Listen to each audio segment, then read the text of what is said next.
Hi, everyone. This week, your big assignment is creating an art gallery.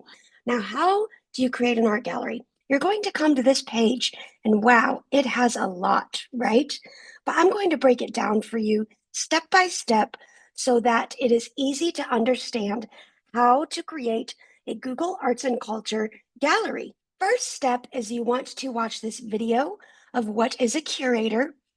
Next step is you want to open this Google Arts and Culture link. Now, you do need a Google or Gmail account. So if you have one, log in. If you don't have one, you will need to create one for this assignment. For this assignment, we want you to put on your curator hat and head to Google Arts and Culture to create your gallery. So let me break this down for you even further. First, you will need to choose a theme for your gallery.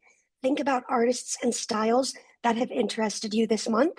It's more fun to create a gallery around a theme that you are excited about. Then, to create your gallery, here are some things to remember. You will need 10 works of art, a title for your theme, a description of your theme, which explains the theme in clear and straightforward terms. Within the description, you will be using 3 class terms in your description and typing the terms in all caps so that your instructor can see which ones you used. Draft your description in Word first or a blank document because it's easier to copy and paste into the website space for the description, and I'll show you what that means. When choosing your theme, I have some examples here of what I consider a great theme, a good theme, an okay theme, and please don't do this at the very end. So to start off, I have a great theme, which is very niche and very precise, which is what we are asking for this assignment. So we have living shadows, contrast within Renaissance paintings. Wow, that's so descriptive and it has context. A good theme would be impressionistic seascapes. So you have an era of art, Impressionism, and you have a subject matter, seascapes, that's still very narrow and a good theme.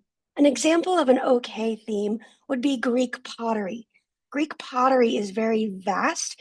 You do technically have an era of art and a medium. So you have 2 constructs around your theme, but Greek pottery is so vast. There are so many Grecian pottery vessels out there that it would be hard to narrow down. And over here, please don't. I get a lot of paintings I like, which we tend to shy away from for this assignment. You may like a lot of artwork, but we're wanting you to have a theme around your artwork, not just paintings that you like. And another example of please don't is an era of art itself, such as surrealism. Surrealism itself is not a good theme. We need you to be more specific and more niche. So once you understand what we're after with your theme, let's go over to Google Arts and Culture and learn what that website looks like. So here is the Google Arts and Culture website. Again, it is a lot to take in when you first look at it. There's so much to do on Google Arts and Culture. There is a play page where there's different games, but let's click on Explore because that's what I want to focus on. Here you can find different categories of art to explore if you don't know what theme you want for your Google Arts and Culture gallery. So you could choose by artist, mediums, art movements, historic events. I like to start out with art movements though. On the art movements page, we have a lot of different art movements that Google Arts and Culture displays. Wow. Say you were inspired this week by Impressionism. So we're going to click on Impressionism. Now remember, the era of Impressionism is not a theme. You need to be more specific. But when you scroll down, you can find all of the images that Google Arts and Culture has under Impressionism. If you like a certain image, go ahead and click on it and say that you want to include this in your art gallery. We're going to head and heart it down here. Click that heart button. It is now added to my favorites profile, which will be up here under favorites. But remember, you will need 10 images for your art gallery. So we need to go back and find 9 more images that fit under the theme that we have chosen. Now, what I find about this scene right here is it is a seashore scene under the Impressionism era. So that could be a viable theme, right? Impressionistic seascapes. So let's try that. So let's go back. Now let's try to narrow our search. We can go to this search bar up here, and let's try to find impressionistic seascapes. If we scroll down, here's what Google has presented us. Here's another image that I like that is an impressionistic seascape. So I'm going to heart it down here, and it is now added to my favorites. So once you have 10 images that you've liked in your favorites, you can go ahead and make your gallery. So to do that, go ahead and click on favorites up here. So here's where all of my favorites exist. And this is why you need a Google account, because it will not save your favorites unless you are signed in to your Google account. But down here is all of my favorites. So with that in mind, let's click on this right here, galleries, and this blue plus button down here. We're going to create a new gallery.